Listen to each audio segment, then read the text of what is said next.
النبي قال: من فاتته صلاة العصر فكأنما وتر أهله وماله. تخيل يا مسلم أنك تعود إلى بيتك من سفر فتجد بأن الزوجة ميتة والأولاد أموات والبيت محترق.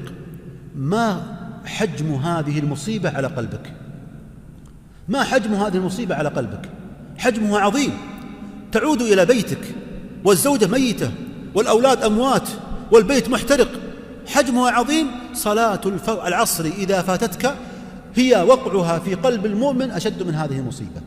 فمن فاتته صلاة العصر فكأنما وتر أهله وماله، يقول النبي عليه الصلاة والسلام. فعلى ذلك بارك الله فيكم يجب على المسلم أن يتقي الله عز وجل، وأن يأمر من ولاه الله تعالى عليه من النساء والذرية في الأمر بالصلاة، وكان يأمر أهله بالصلاة. فمروا أهليكم بالصلاة ومروا أبناءكم بالصلاة، واستعينوا بالله عز وجل، وتعاونوا على البر والتقوى ولا تعاونوا على الإثم والعدوان.